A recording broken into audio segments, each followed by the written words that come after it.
Welcome back to the Friday Show presented by Woodbine Racetrack. In 2 weeks, I'll be running the Queen's Plate, the championship race for Canadian-bred 3-year-olds. And next week, Natalie, we're just 1 week from the Kentucky Derby, the traditional running, the first Saturday in September, just like the Queen's Plate is the second Saturday in September. Yes, it's just the crispness of the fall air is what you expect in the background of the Derby, right? Yeah, I'm only kidding. So this year has brought us everything different. It's in racing and life and everywhere. We've had in racing, we have the Travers Stakes as a prep for the Derby, the Belmont as a prep for the Travers. It's just been crazy. And now we have protests in Louisville, which are not actually unprecedented. We've had protests before the Derby before.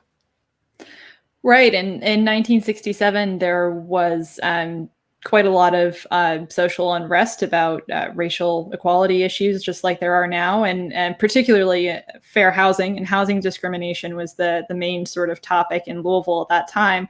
And there was a group of protesters who planned to have a sit-in to disrupt the Derby, to actually interrupt the running of the race if possible. There was a lot of discussion about that in the days leading up to the race, but Dr. Martin Luther King actually suggested, no, let's switch this to some sort of protest or march downtown. That's probably going to get our message out to the people that we want, and it's more likely to get the results that we're hoping for.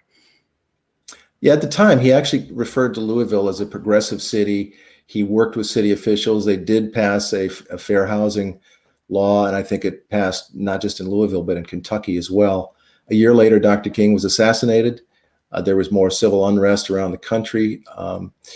Louisville, I don't think, had any problems before that year's Derby, but the winner of the race, the first horse across the wire, Dancer's Image, was owned by Peter Fuller from Boston, very much a sympathizer to Dr. King and the civil rights movement, who I think gave the purse money he won in a prep for the Derby to the Southern Christian Leadership Conference, or one of the groups that was helping out. And he feels that when this horse failed a drug test, it was because people in Kentucky were out to get this Yankee carpetbagger who was a sympathizer to the civil rights movement. So it was an interesting 2 years in 67 and 68. So, Ray, we've heard that there may be additional protests coming in the days leading up to the Derby. We've seen a couple in Louisville, or one in particular that went past Churchill Downs this week. We're expecting the day of, there is likely to be some degree of protest around the Derby, which raises the question that a lot of the organizers are asking, which is, should there really be a Derby at a time like this? Their perspective is that there should not be such a celebration when the city is still dealing with some really serious issues. So what do you think? Should there be a Derby? Will there be a Derby? I think there should be a Derby because, look, there are bigger things in life than the Kentucky Derby, and I think it would be good for Churchill Downs, for example, to recognize that during the broadcast on NBC of the Derby. I hope they do that. People have a lot of money invested in these horses. It's important to the people connected to the horses, not just the owners and trainers, but the people who work for the trainers, the grooms, etc. And I mean, for example, tis the law not having a chance to go out and show what he can do at Churchill Downs under the Twin Spires, even though it's going to be empty. I just think it would be a real shame if that were to happen. Will there be a Derby?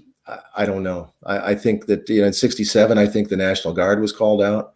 I don't think that's going to happen this time, but I'm sure Churchill Downs and the Louisville police have been working together on a contingency plan to make sure it's safe and that nobody gets hurt, and that they can still allow protests, but not disruptive. Right.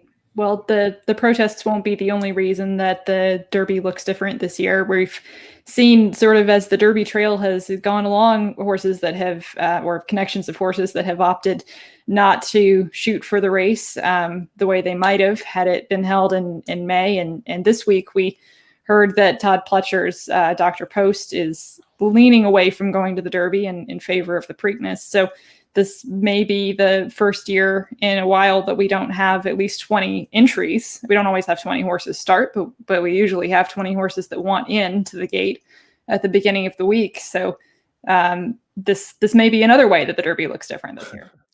Maybe this is the first year that they're not going to have 20 in a while, and it's the first year that they have this new starting gate that was brought in specifically for the Derby, a single gate that it can accommodate 20 horses instead of having the main gate and auxiliary gate, which a lot of people think is unfair to the horses in the auxiliary gate.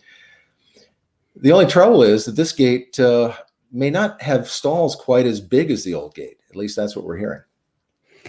Right. So Denise Stefanis, who is one of our horse care contributing writers, has been doing some research on the role of assistant starters and also of this new gate. This gate was made by a company in Australia. And if you look at replays of some of Australia's major races, they don't always have assistant starters who go into the gate and then climb up onto foot railings alongside the horse. They will more commonly lead a horse in, and then, as you see in actually a lot of other countries, the starter will come out the front of the gate and not be standing in there. So our understanding is there's a little bit more room for the horse, but there's significantly less room for the assistant starter to stand in these new gates. And that might be a problem that may prevent them from being able to have assistant starters in this particular gate. We're not clear on that yet. Right.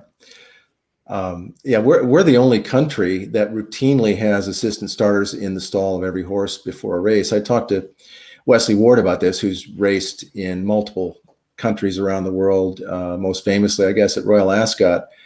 And he prefers the American system. He says when he goes to Royal Ascot, he's actually at a disadvantage because his horses don't break as well over there because they're used to having somebody in the gate with him.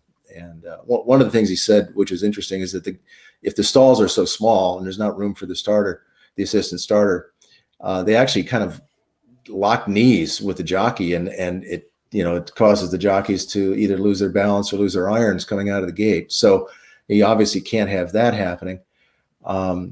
It's an interesting time to experiment with a 20 horse field or whatever they end up getting.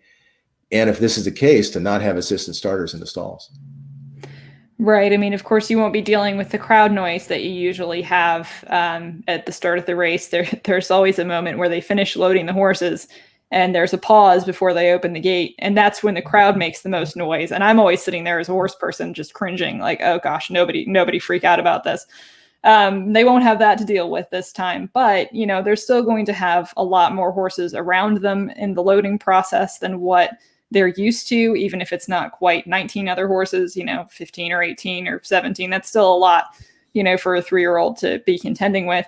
And then you've got sort of that chaos and they go into a tighter space where maybe they don't have somebody next to them for the first time. It's just not necessarily what you probably would want just before you want the horse to put in the best performance of his life.